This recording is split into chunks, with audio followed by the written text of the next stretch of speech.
Batteries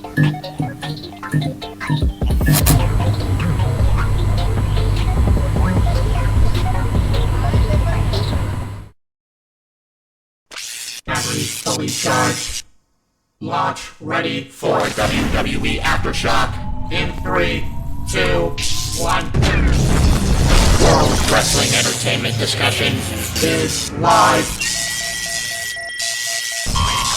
Cue host Owen Finch. Welcome everyone to week 40 of WWE Aftershock. I'm Owen the Birdman Finch, flying solo again this week. I'm really hoping this is the last week I fly solo. I reached out to some people, and I think I might at least find a co-host I can do the show with at least every week. It's just been hectic just because everybody's just been too busy to do the show and everything like that. So I've been pretty much holding down the fort. So hopefully we can find somebody. So just for the sake of convenience, by the way, just because it's been such a hectic weekend and everything like that, I was kind of thinking about doing this anyways, so I've officially decided that this is how it's going to go. I'm only going to cover Raw, SmackDown, and Main Event, because NXT Halloween Havoc is going to be a 2-week show, and I figured it just makes more sense anyways, just to cover it, when the 2 weeks have already taken place and everything like that, so that way you guys can get a more official grade for it. And I think I know the co-host I'm going to have on for that show, but we'll get to that when we get there. So let's just get to this week's stuff. I'm going to mainly be covering Raw, Main Event, and SmackDown, since that's the only thing really main Raw, so I'm going to go over some news things. We're going to start with Main Event first. Oh, and I'm also going to cover the bump. I always forget that. I cover that as well also. But we're going to start with Main Event first because it's taped before Raw. And I'm going to follow house show rules. So Main Event took place on October 25th, 2023. We had the commentary team of Byron Saxton and Wade Barrett. It kicked off with Katana Chance versus Xia Li. Kind of a whatever match here. Really nothing special. Xia Li won with a rolling kick, pretty much. So that's what happened, pretty much. It was pretty obvious Xia Li was going to win because she's being pushed fairly decently at the moment on Raw, so it made sense that she'd win this match. So, yeah, it's kind of a standard wrestling match. Then we had the main event, and I did not expect to see this as the main event. It was Tyler Bate versus Damon Kemp. This was fairly odd considering the fact that both these guys are NXT guys, and they were basically just thrown out there, which I don't actually hate. I thought they both nailed the opportunity. The crowd wasn't as into this match as I would have liked them to be, but overall I enjoyed this for what it was.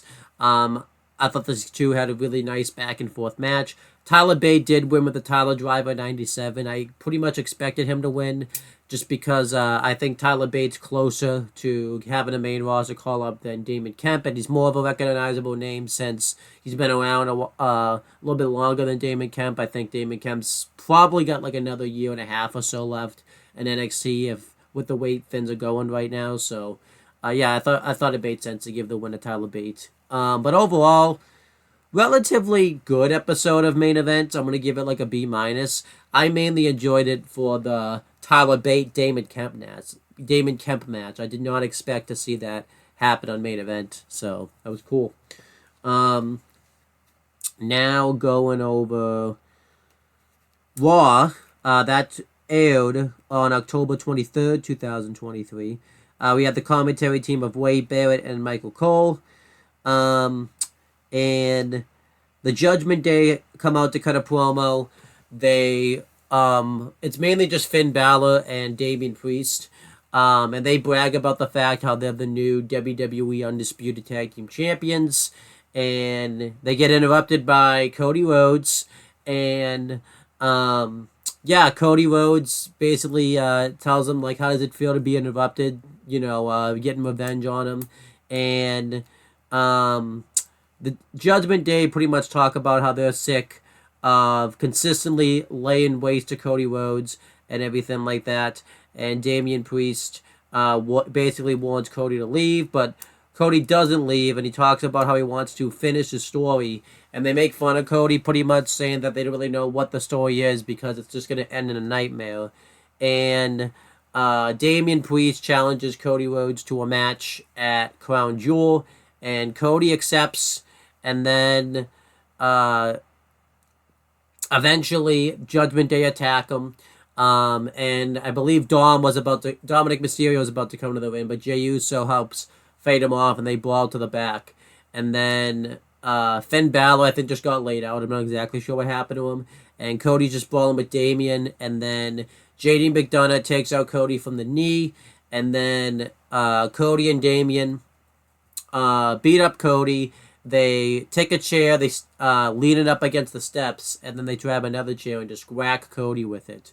And it basically injures Cody's leg. So backstage, he has to be checked on by medical personnel, and it's questionable whether he's even going to be able to compete at Crown Jewel.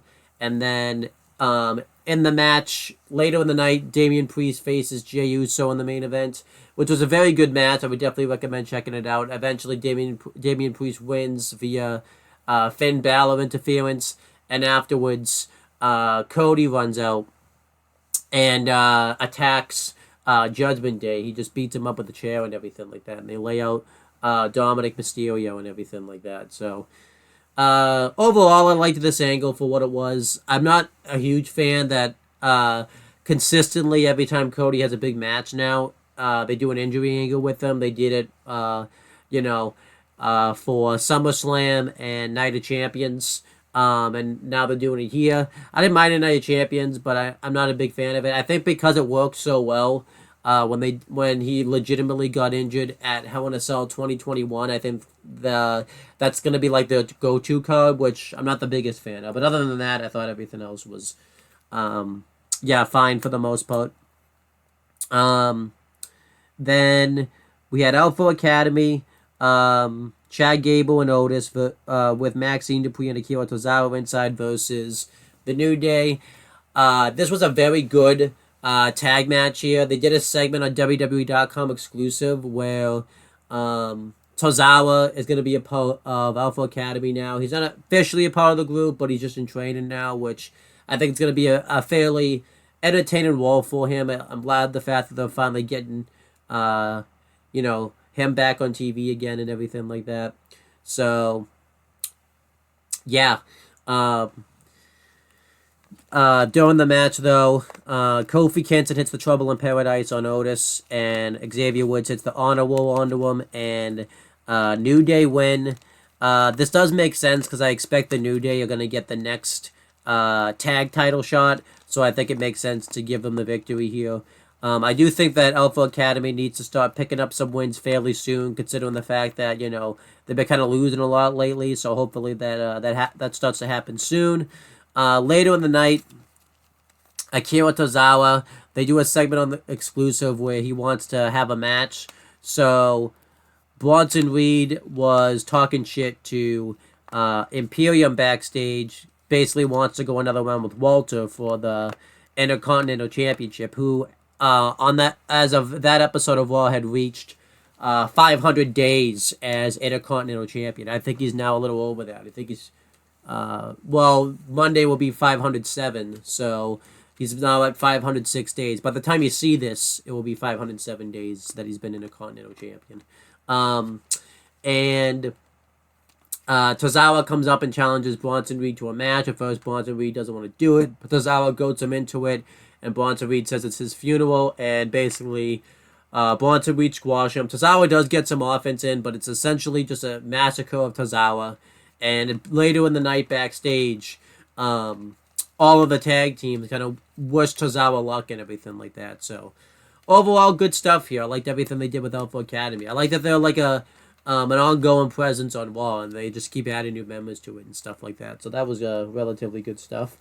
And then Becky Lynch got interviewed. She pretty much talked about retaining her NXT Women's Championship, and says that she looks forward for, Indy putting out a good effort. And then She talked about how she's going to take it and retain it at Halloween Havoc night 1. And during this, I think you saw Xia Li walking around in the background, so they were building up to that. And then Indy Hartwell was backstage, and Candice LeRae gives her a pep talk, wishing her luck for NXT Women's title match. So we had the NXT Women's Championship match between Becky Lynch and Indy Hartwell. This was very good. I really enjoyed this. Becky Lynch did eventually make her tap out to the Disarmer. Afterwards, backstage, Candice LeRae, who was watching the match, gets attacked by Xia Li. And this is basically what's setting up Xia Li to be the next challenger to Becky Lynch's title. Which I'm going to talk about it more when I review Halloween Havoc. But since Becky's lost the title now, it's a bit odd now because, I still think they're going to run with that program. But now that Becky's lost the championship, kind of defeats the purpose of Xia Li doing this. But whatever. Overall, I liked everything they did with Becky and everything like that on the show, so that was good stuff. They had a vignette for Ivar, which was good. They're really getting him over as a menace, and I'm looking forward to seeing what they do with him, so that was good. They furthered some stuff for the World Heavyweight Championship picture. Seth Rollins was backstage, and basically Rhea Ripley offers him, basically for Judgment Day to be protection for him, the same thing that they're offering for Drew. And Seth doesn't want to do it, but he doesn't actually say no. He just says he doesn't want to do it. And Rhea Ripley says, yeah, but I didn't hear a no. And later in the night, sorry, I turned my TV on, mistake. But later in the night, Drew McIntyre beats Sami Zayn after having a hell of a match with each other. Eventually, Judgment Day, one interference, and Drew McIntyre takes advantage of it and beats Sammy. And backstage, Seth confronts him about this. And during the match, Rhea was trying to screw over Drew as well, so it was kind of like a little bit questionable about who was helping who. And Drew says, that, he was basically being screwed over, and he calls out Seth for doing what he for potentially going up against the Judgment Day or joining the Judgment Day, and says that that's not going to happen, and tells Drew to stay focused on the world title match. So I like what they're doing with the world title here. They get Judgment Day involved, and they're building up that heel turn for Drew McIntyre incoming. So that was all very good stuff right there. I really liked that. Then they did this thing all night where Adam Pearce was backstage. And Nick Aldis visited Raw, and he basically explained himself about why he did what he did on SmackDown. Says he wants to run a tip-top ship. So Adam Pearce invites him to stay the night, and basically, says that he's going to show Nick Aldis that he wants a tight ship. Then later in the night, we see him talking to Katana Chance and Kaden Carter. And Adam Pearce comes up to him and basically, he accuses him of poaching talent. So Nick Aldis just basically sees himself out, says that he sees everything that he needs to see. This was good, It seems like they're setting up an angle for Raw versus SmackDown potentially at Survivor Series, and I at least like the fact this time around that it does seem like that they're building it a little bit more natural than they were before. I kind of hope they don't go big into it. And they actually add some stakes to it, like whoever wins, Nick Aldis can pick somebody to be on SmackDown, and that's maybe how Cody goes on SmackDown, pretty much. But because that still has to happen. But I was gonna say this earlier and I forgot. I wouldn't complain, honestly, too, if they made Cody versus Damian their match for the Money in the Bank briefcase, and they had Cody beat him for the briefcase, just because. I think Damian Priest is still a good Money in the Bank contract holder, but depending on where they go with everything, I just don't really see him within the next year factoring into any of the world title pictures at the moment. So I think the best way to, have Cody get to Roman is probably with the Money in the Bank contract victory. And I can't really think of a more perfect way of, doing that, because you could have him win the Rumble again, but you've kind of been there, done that. I think him winning the briefcase and just having a guaranteed, inescapable shot against Roman, I think, would be much better. But we'll have to wait and see what they do with that. But overall, yeah, I liked everything they did with Nick Aldis on the show. And then they had the contract signing for the women's world title. Everybody came out and just signed the contract. And then when it was Rhea's turn to come out, Nia Jax just talked down to her and everything like that, basically saying that, Rhea's just going to use Nia's size as her advantage and everything like that. And everybody got into a brawl where Nia stood tall at the end, but then Rhea never got involved, so she kind of wanted everyone to weaken themselves going into it. I didn't really like this segment that much. I think Jax did way too much talking, and it was just not all that good. So I didn't really care for this. Later the night, Rhea does sign the contract, so now the match is pretty much official. And yeah, that was it. Then, yeah, I kind of pretty much broke down the Imperium segment. Johnny Gargano faced Fabian Aichner with Marcel Bartel inside, and the match was worked very well. Eventually, Ciampa jumps the barricade and attacks Marcel Bartel, distracting Aichner long enough for Gargano to hit one final beat onto him, and DIY basically reforms in the ring. And later on the site, they're one of the tag teams that have a face-off with the New Day and Alpha Academy and everything like that, which I actually like. It does feel like the tag team division in WWE is pretty loaded right now, which I think is a good thing considering the fact that, the Usos broke up recently and they're not really a factor anymore, and the Viking Raiders aren't a factor since Eric is injured, so it's like the tag division does kind of feel fairly deep, so I like that for the most part. And yeah, we did find out that DIY are going to have their first match as a team, I think since 2020, because I think the last time they had a match together was Worlds Collide when they faced Mustache Mountain. So looking forward to that. Logan Paul comes out to cut a promo. He gloats pretty much about the fact that he's just going to beat Rey Mysterio and about the fact that the fighter that he faced when he had his boxing fight got basically dropped out of his weight class and everything like that, or dropped out of the fighting league.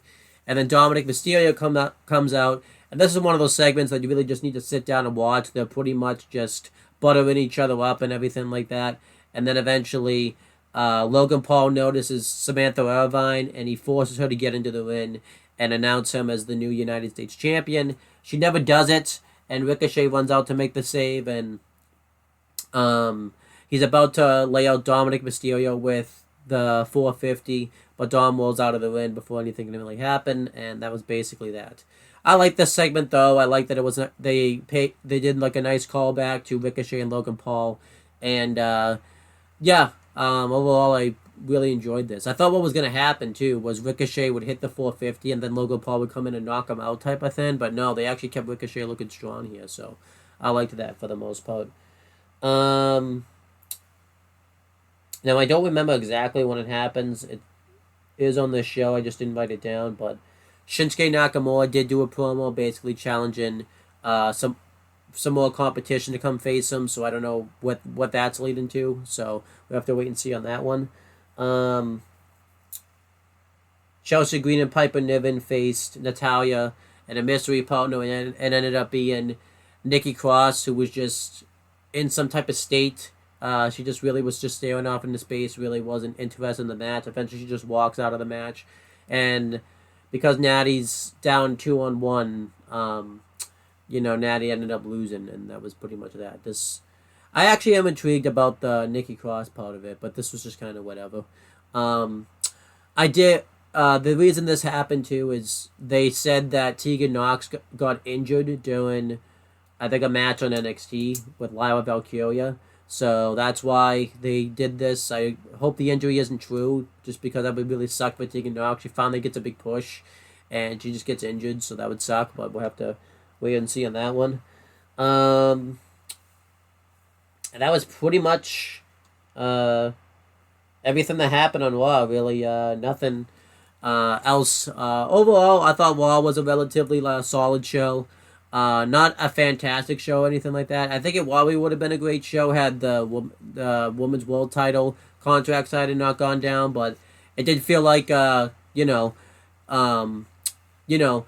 was I thought it was wrestled fairly well and everything like that, and I did like the booking for the most part and how they built to Crown Jewel. But I think it was definitely one of those shows that that they didn't want to do anything crazy because they had the go home week is this week for Crown Jewel. But I'll give it a solid B. I thought Raw was relatively solid, so that's pretty much what I have to say there. Going through now the bump. It was the Halloween edition of the bump, so they went pretty much all out for it. The host of that the bump took place on October 25th, 2023. The hosts were Megan Morant, Matt Camp, and Ryan Popola. Megan Morant was dressed up like Grayson Waller, and yeah, she tried acting like him and stuff. She did all like his typical stuff and everything like that. Matt Camp was dressed up like the Miz. By the way, he had a segment on Raw this week where like he was upset he was not booked, and then he just got cut off again, which was funny. I forgot to mention that, but yeah, Matt Camp was dressed up as the Miz, and Ryan Popolo was dressed up as Macho Man Randy Savage. And they did a thing in the intro where Scarlett and Shotzi were just kind of walking around WWE headquarters, and they run into Ryan Popolo, who's acting like Macho Man Randy Savage, and they instantly know that it's him. And then the Boogeyman shows up and offers them wounds and scares all of them. And the Boogeyman had a running occurrence on this show. They did a thing where anytime they asked X questions, he spun like a wheel and would send like a creepy song doing it. They did a segment where it showed like earlier that he basically forced Grayson Waller to eat a worm, and then he scared like someone that was just there, and they ate worms together, and then he came in a couple times and did like a jump scare. So yeah, I thought the Boogeyman was used fairly well. I really enjoyed him. I know a lot of people didn't like that gimmick, but it's always kind of nice when they bring it back, especially for Halloween. You really can't hate on that. But yeah, they pretty much just kind of broke down the week of wrestling.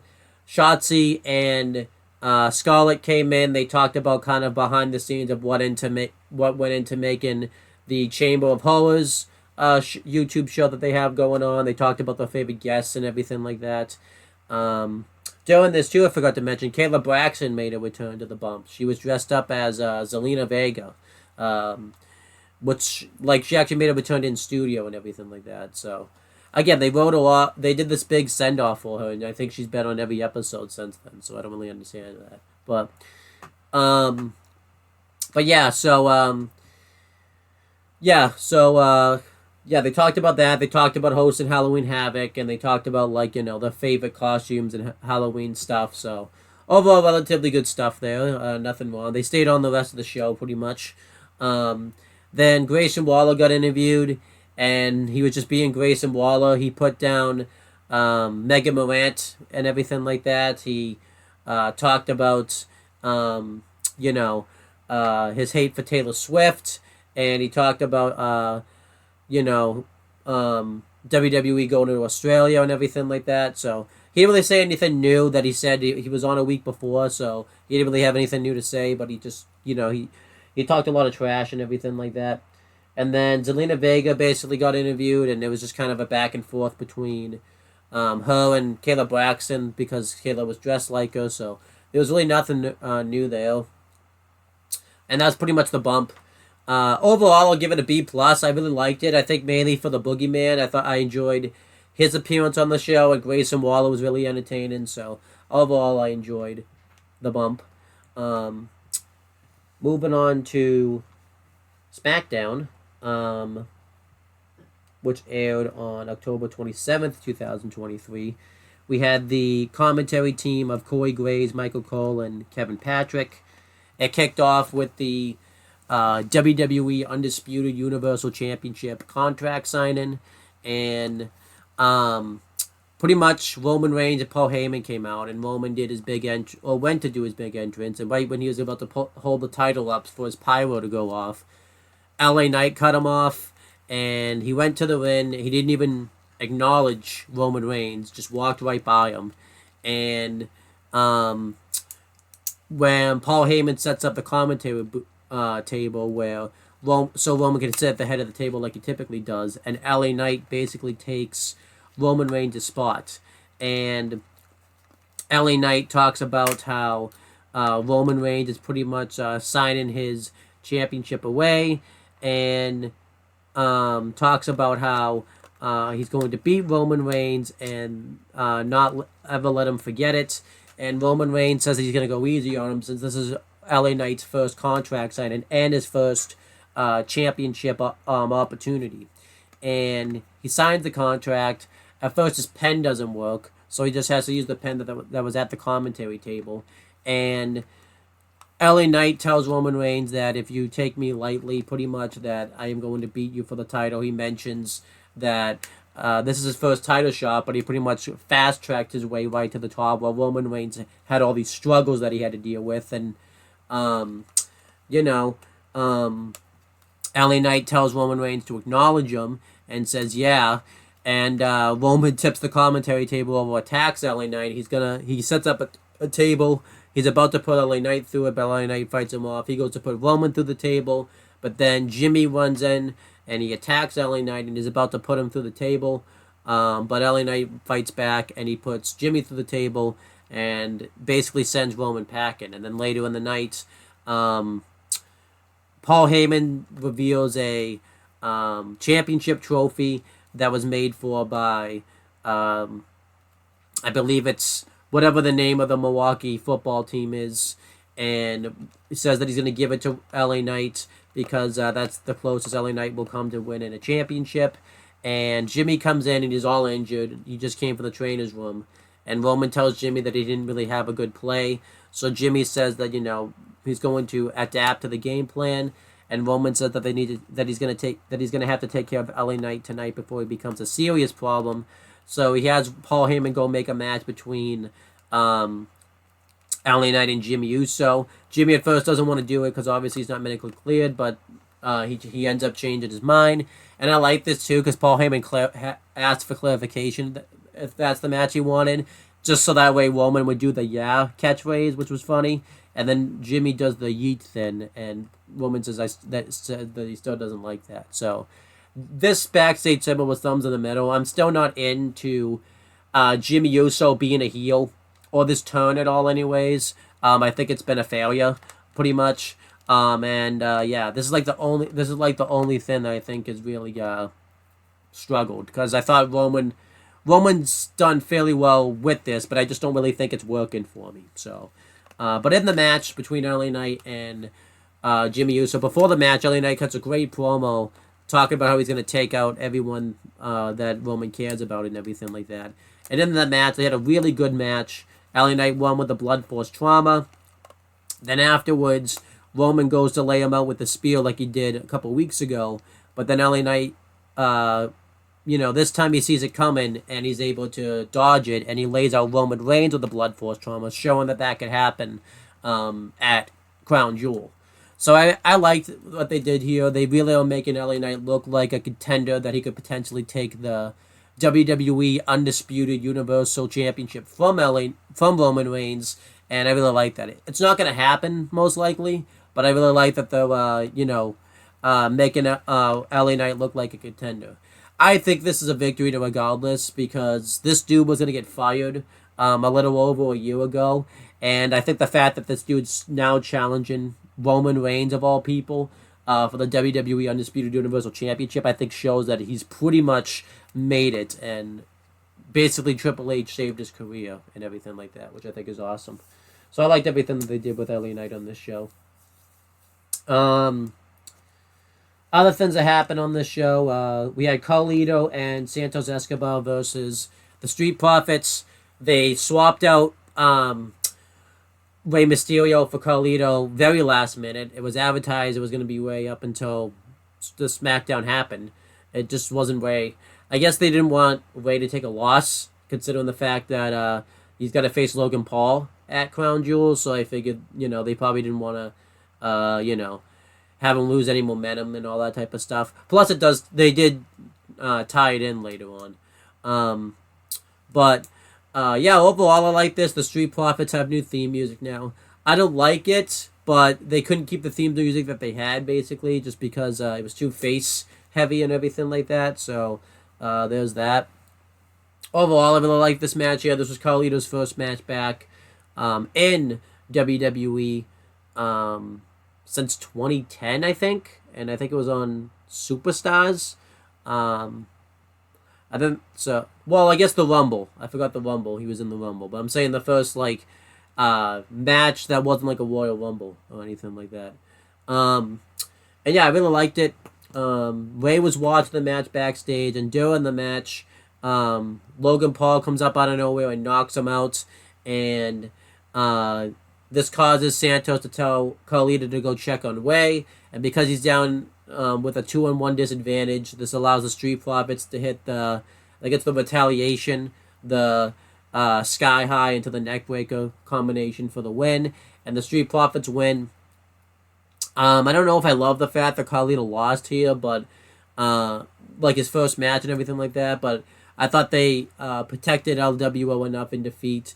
So overall, I enjoyed it for what it was.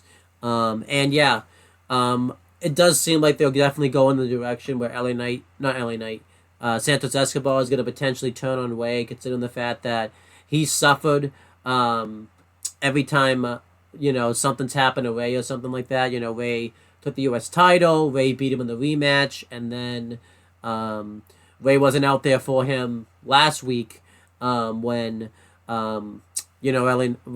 Santos Escobar needed him, and then here, because Ray got taken out, it caused problems for Santos Escobar. So it does seem like they're slowly building to Santos turning on Ray. It might not happen, but we'll have to wait and see. But overall, I really like this. Later in the night, Logan Paul's backstage, and he has a face-to-face segment with Kevin Owens, who's wearing a Rey Mysterio t-shirt. I'm wondering if they're setting up something there between Logan Paul and Kevin Owens. That could be something special. And then Grayson Waller and Austin Theory come up to him, and he remembers the comments that he made last week when he said that they had punchable faces, so they're kind of mouthing off to him, and Kevin Owens thinks that he can punch both of them in the face at the same time. And when, because security break it up, and he asked Jamie Noble about it, and when they're talking, Kevin Owens just comes in off screen and punches them and lays them out. So it looks like Kevin Owens is going to be feuding with one of these two. I wouldn't mind it, obviously, if, he feud with both of them and beat both of them, but I liked this for overall. I like the utilization of Kevin Owens. He does do a really good interview on the SmackDown Lowdown with Kathy Kelly. That's really awesome, too, that I check out. Then Dragon Lee gets interviewed, and he talked about how he's excited to be on SmackDown and looks forward to being at the top level. And Cedric Alexander comes up and challenges him to a match, and Dragon Lee accepts. And just go watch that match for yourselves. It's really good. Very back and forth. Eventually, Dragon Lee wins with the stand and slice bread number 2. And afterwards, they shake hands. I think this means Cedric might be getting a push. I say that because he got like a big video package and everything like that. So I hope this means Cedric's getting a push. And I prefer him to be on SmackDown. He could probably be on Raw, but I think he's better off being on SmackDown. But yeah, I hope this means good things for Cedric, but we'll have to wait and see on that. But overall, I really enjoyed this. Then the last two real things that happened. I'll talk about the John Cena thing last, but the Bianca Belair came out to cut a promo, and she pretty much just said that she's going to have her rematch with Io Sky for the women's title at Crown Jewel. She's going to face Bayley on SmackDown next week, and then have a rematch at Crown Jewel. That was fairly fine. Not the greatest promo in the world, but it was fine. I'm sick of seeing Bianca versus Bayley. It feels like that they're just doing that match to death at this point. So that's my take on that. And then I forgot this match. Shotzi faced Chelsea Green. And the reason this is happening is because backstage, Chelsea Green was upset that Nick Aldis was paying more attention to Shotzi than her. So it led to Nick Aldis making this match, And we had the match, and Chelsea Green could have won the match. She laid her out with a fall-away slam or superplex from the top, and then she got rolled up and lost. And Shotzi won, and later in the night, backstage at the SmackDown Lowdown, Chelsea Green and Piper Niven challenged Shotzi to find a partner, and they'll face them next week on SmackDown. I'm not sure what that partner is going to be. I don't think it's going to be Scarlett. I think I wouldn't mind if they did them as a tag team, but I feel like they kind of missed the boat on that. It's probably going to be maybe Zelina Vega or Mia Yim. I could see it be one of those two. And yeah, I could see them end up becoming a team. I wouldn't mind if it was Scarlett, though, but I don't think it's going to be Scarlett. Because then, how do you kind of... It's just going to be kind of weird, too. I know they've been doing a lot... I know Scarlett's been acting very out of character recently, but, it's going to be kind of weird when she goes back with Karrion Kross and does all that stuff now, but whatever. Then this wasn't the last thing that happened on SmackDown, but this is the last real big thing that happened on SmackDown. John Cena came out, and he cuts the same promo, really, that he cut last week, where he mentions that he doesn't really feel like that he can really hang anymore, type of thing, with his win-loss record since 2018, and he talks about how if he doesn't win at Crown Jewel, then he loses his connection to the WWE Universe and loses the ability to do this. Paul Heyman comes out, and he talks about how he respects John Cena and says that even though he's not the greatest of all time anymore, he's the great when it comes to his promos. But he says that, he could have been a great talker, but then he chose to mess with the bloodline. And he says that Solo Sikoa, because they're going to have a match at Crown Jewel, is going to take his ability to talk when he hits him with the Samoan Spike. And during this, Solo attacks Cena from behind, hits him with a spinning Solo onto him, followed by the Samoan Spike, and completely lays out Cena. So, I really like this. It honestly got me thinking, too, that if Roman does lose the title, obviously there was reported a few months ago that he's going to go babyface fairly soon. I think the perfect thing would be for him to do is after he loses, is to have Solo and Heyman turn on him, and Solo goes heel, and you write Roman off for a while and just completely wipe him out, and then when it's time for him to come back, that can be like who he feuds with, type of thing. But we have to wait and see on that. But I would like to see that because I think you could probably do it. So overall, I really liked this though. I really like that they're showing vulnerability for Cena. I think that's really good stuff. So overall, really good stuff. And that was SmackDown. I really like SmackDown. I'm gonna give SmackDown an A-. I thought about everything on the show pretty much worked for me. Really nothing wrong with the show. So I'm gonna give SmackDown an A-. It's not quite an A+. I don't think it's that high, but overall, I really liked SmackDown. Now let's go over some predictions and news things that's gonna take place next week and things like that. Well, we'll do the predictions for next week, but then there was some news things that took place over the week.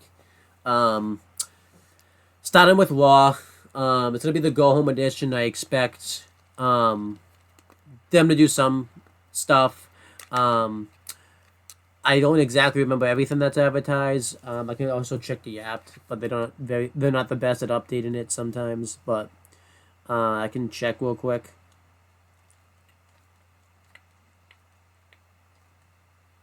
Yeah, they're not the best at updating the app sometimes. I don't know why, but they're not.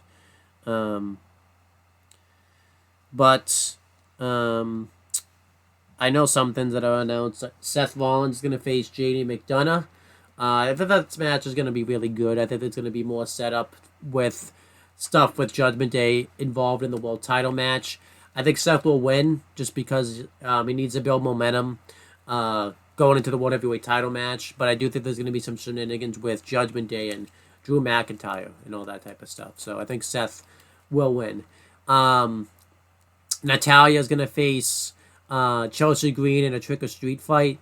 I think Natalya will win that. I think, either Tegan will just come back or they're going to do something big, but I imagine Natalya will win that, considering the fact that, it's a trick or street fight. I imagine they'll want to do something to kind of humiliate Chelsea Green, since it kind of makes sense to go that direction. So I think that's going to be what happens.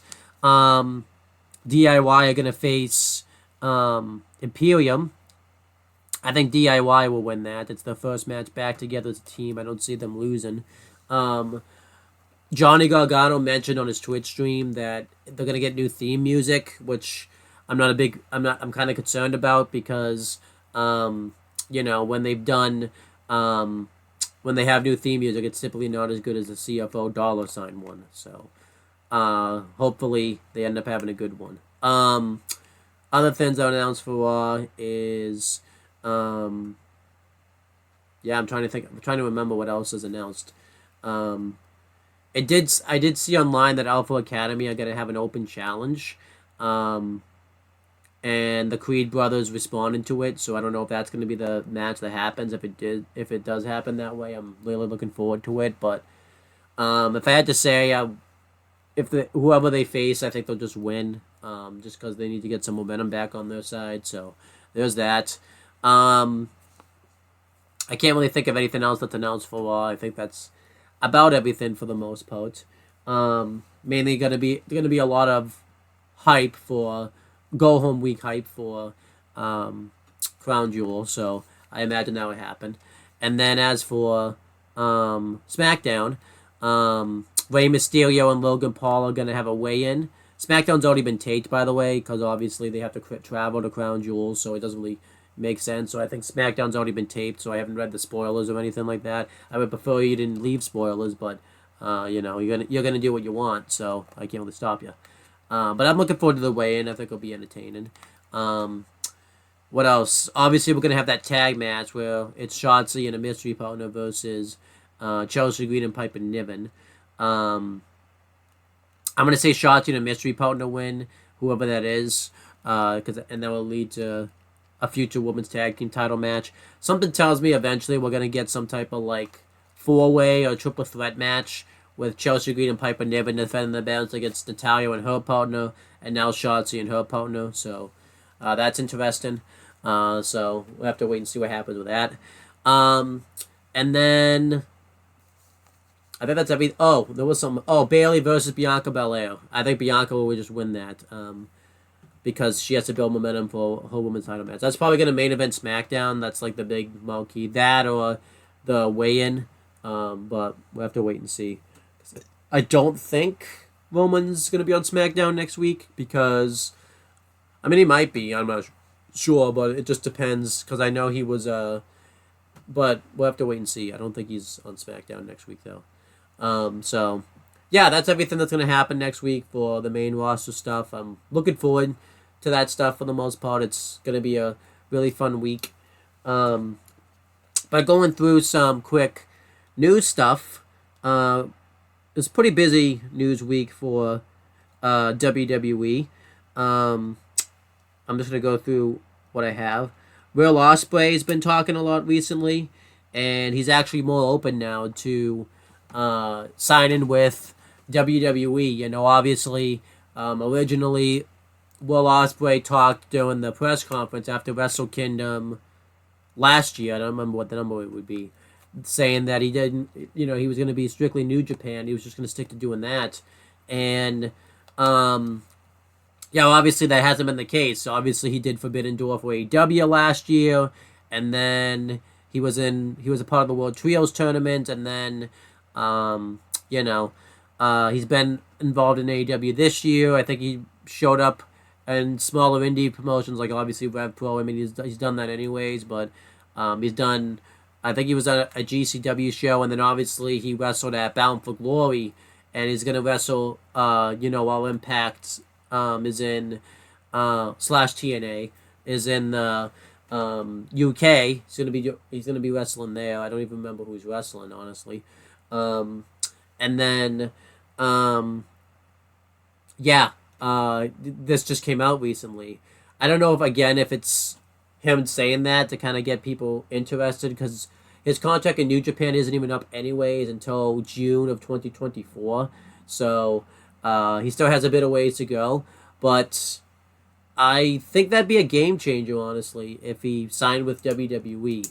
Um, I think no matter where he goes, it's going to be a big deal. But I think WWE would be the most interesting for me, just because it would be so unexpected, and there's a lot of people that he hasn't really wrestled that are in WWE. Like obviously a big match I would like to see him have is obviously the match with Seth Rollins, because of their whatever it was at the time called Twitter beef that they had back in 2019 and everything like that. There's so much money you could do with that, there's just a lot that Will Ospreay could do in WWE. I think it'd be safer for his body too. I know they tour and everything like that, but with the G1 style and just how everything is worked out, I think he would, it would be better long term for his body.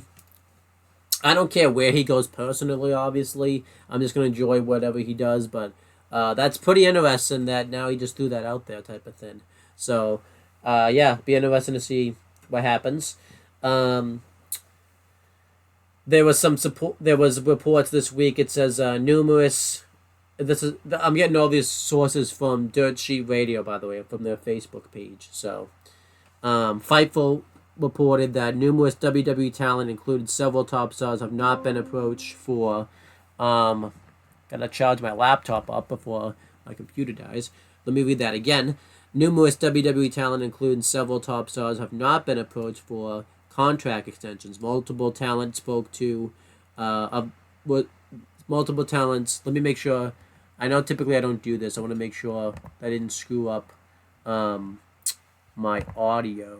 No, okay, so it's still working. Okay, that's good. Let me get back to where I was. All right. I typically don't do that, but I had an issue recently where none of my audio worked, so I want to make sure it's not the case anymore. But anyhow, let me read this again. So per Fightful, they're saying that numerous WWE talent, including several top stars, have not been approached for contract extensions. Multiple talent spoken to were of the belief that the recent merger with Endeavor will kickstart a lot more of the contract cards, and several are waiting to see what the offers are like with when that happens, but it hasn't happened yet. So I don't know if it's really anything newsworthy type of thing. I think it just hasn't happened yet. We'll have to wait and see what happens. It is interesting, I guess, that they're not reaching out to these top stars for contract extensions, considering the fact that there's competition going on all over the world. But yeah, interesting, obviously, because several people's contracts are coming up, and it's interesting they haven't been reached for contract extensions. So it's interesting how that happened. We'll just kind of have to wait and see what happened on that. Another big news thing is that WWE is going to be hosting or be traveling overseas for another PLE. This time it's going to be in Germany. It's going to be Bash in Berlin. Obviously, they had a house show, I think 2 house shows recently in Germany, so they announced it while they were there. That's pretty huge. Obviously, the expansion for WWE has really continued now. They've done Clash at the Castle in the UK. They did, they've gone to Canada, but they did Backlash in Puerto Rico, and they've been doing Saudi shows, and they did Money in the Bank in the UK. So that's one big thing I've really enjoyed since Triple H has pretty much taken the throne from Vince, is the fact now that we're seeing a lot of PLEs and stuff done overseas, which I think is fantastic. It's new markets and everything like that they can reach. And yeah, I'm just kind of looking forward to seeing what happens when that PLE hits. Obviously, a lot of people that work for the company, like Imperium and stuff, are very German influenced and everything like that, and some of them are from Germany and things like that. So I imagine they'll have a big role on the show. So yeah, that's cool. I'm looking forward to watching that show. It's going to take place on August 31st, 2024. So that'll be exciting. And yeah, while we're on the subject, it's reported that WWE might want to do a PLE in France, which is insane. That we're even having this conversation. This wouldn't have even been a thing. A couple years ago, even a year ago. So that's pretty cool that that's potentially going to happen. I don't know, obviously, what pay-per-view that would be, obviously, because WWE has Elimination Chamber that's going to take place in Australia, and then we have, Bash in Berlin, and now we're going to have potentially a pay-per-view happen in France. I don't know if that's going to be post-Mania. Maybe that'll be a big show they do there. Maybe they'll take up one of the big pay-per-views like Money in the Bank or Survivor Series over there. So, be interesting to see what happens. I'm looking forward to it. Yeah, and then obviously there's more Endeavor talk. Endeavor stockholders this is per Fightful, I think, but it's on the Dirt Sheet Radio Facebook page if you want to see it. Endeavor stockholders are concerned they spent over. I'm sorry, let me read that again. Endeavor stockholders are concerned they overspent on the WWE/UFC deal as the Endeavor stock hasn't performed the way they imagined it would. They will begin looking at ways to cut costs and maximize the value they're getting out of the TKO deal, but they will not be looking to sell the stake in it. Endeavor Group Holdings Incorporated, parent of TKO, said Wednesday it is launching the initiation of a formal review to evaluate strategy alternatives for the company. Endeavor said it would not consider the sale or disposition of its interest in TKO Group Holdings Inc. Endeavor CEO Ariel Emanuel said, given the continued dislocation between Endeavor's public market value and the intrinsic value of Endeavor's underlying assets, we can believe an evaluation of strategic alternatives is a prudent approach to ensure we are maximizing value of our shareholders. I mean, that's fairly surprising that, that the stock's not where they want them to be. That doesn't necessarily mean that they're not good, obviously, because that could just be, they want the stock to be higher. Consider the fact, that we're hearing that WWE's selling out all these shows and having really great numbers when it comes to the PLEs and things like that. So it's kind of a surprise that the stock isn't where they want it to be. Maybe they had higher expectations when, obviously they bought WWE. They were thinking that, the stock was going to be higher. So it'll be interesting to see what happens. I really hope that it doesn't lead to them having to cut costs, obviously, when it comes to talent losing their job, because it sucked before when a bunch of talent had to lose their job when the merger happened originally. So, yeah, hopefully, they can keep the talent, hopefully the stock will at least go up so that way Endeavor won't have to do anything crazy. So, yeah, we'll see what happens. And then, something interesting that happened. This is again from all the news sources are from the the Dirt Sheet Radio Facebook page. This is a quote that Dana White said via Sports Illustrated. This is what he said. My history with Vince isn't good. He tried to screw me over, or he said he tried to fuck me over so many times for no reason whatsoever except to fuck me, but that's in the past. Now that Vince and I are allies, no one's been a better partner than Vince. So, yeah, definitely interesting that that's their relationship now, pretty much, now that they're working together, that Vince is basically his biggest supporter and everything like that. I think that's very interesting. So it'll be kind of interesting to see, what the relationship would be like. Apparently, there was a UFC fight that took place over the weekend, and Vince McMahon and The Undertaker were there, obviously, to watch the fight and everything like that, and they responded to it. I don't exactly know what he said just because I haven't had a chance to look into it and everything like that, but the next time I do WWE Aftershock talking about main roster stuff, I will make sure to mention it. So, yeah, that was interesting. Um, Interesting to see what Vince's health is like, obviously, because it's very interesting. He's starting to show his age a little bit because now he's walking around on a cane pretty much now, which wasn't the case um, before. The guy just had surgery recently, though, so that could be the reason for it. But yeah, just Vince kind of starting to show his age. I mean, he's been showing his age anyways, but I think, you know, now that we're not seeing him on TV really at all anymore, I think that's the reason why that's happened. But yeah, definitely interesting to see how that's come to be. Um, and then, um,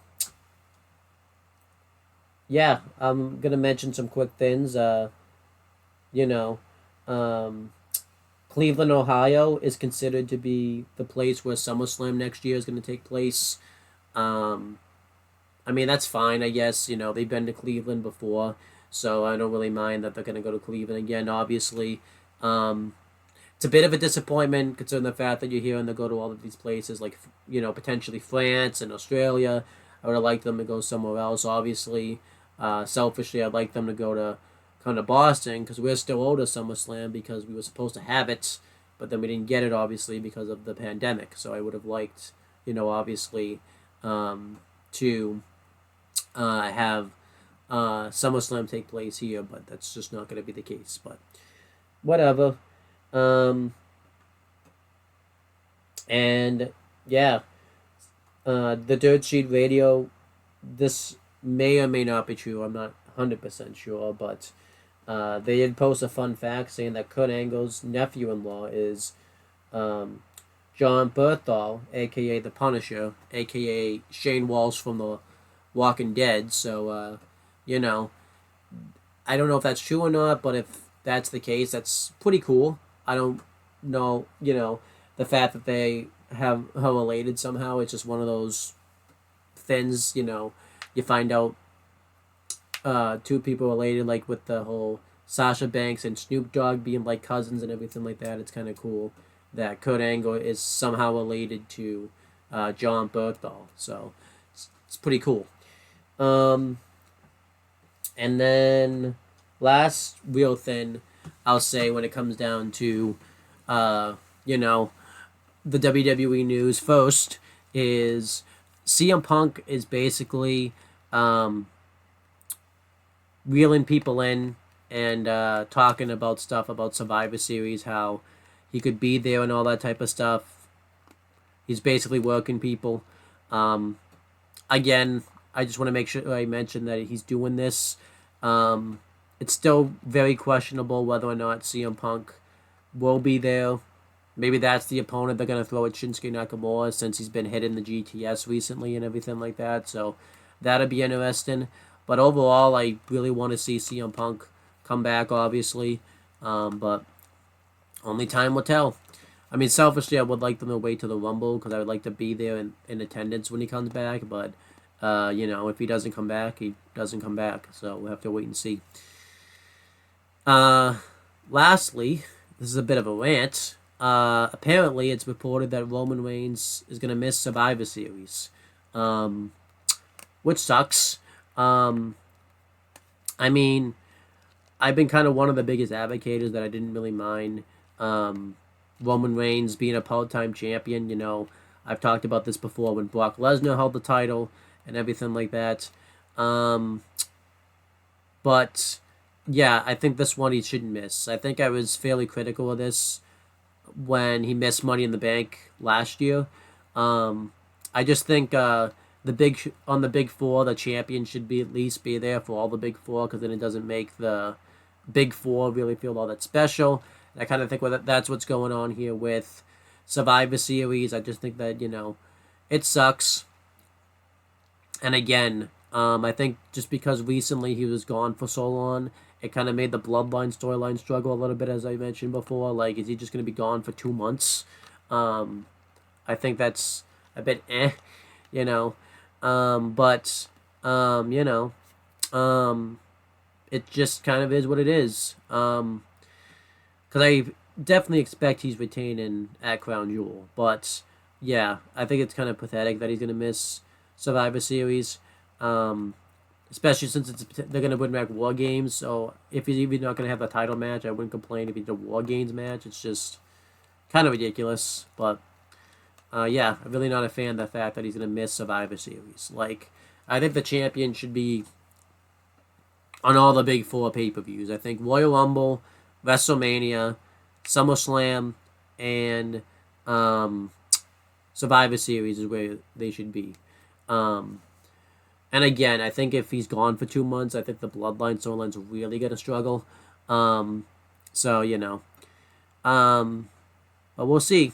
You know, but yeah, and I guess I'll mention this because I don't think I've done a video since they talked about it.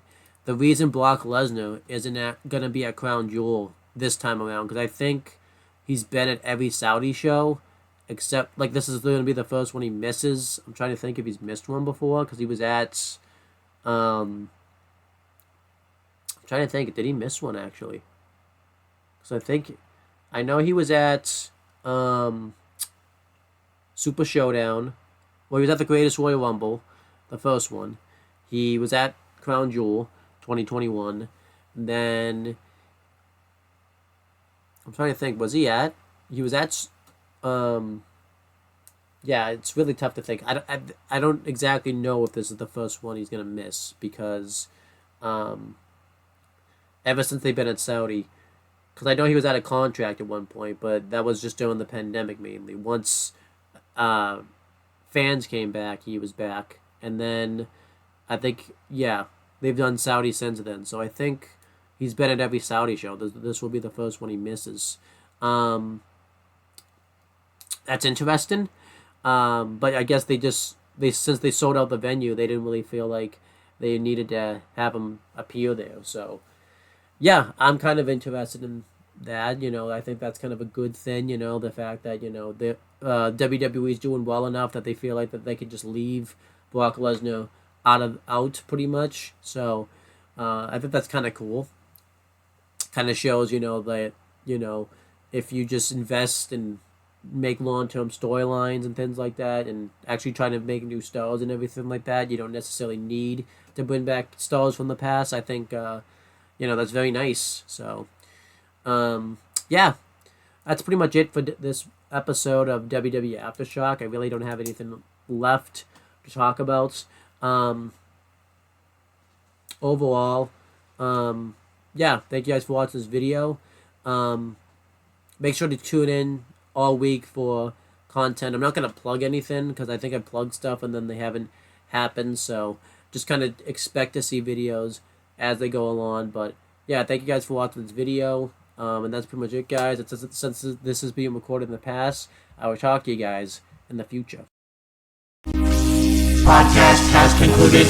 Be sure to check out more group discussion as far as WWE content is concerned, and check out more content from For the Win Productions.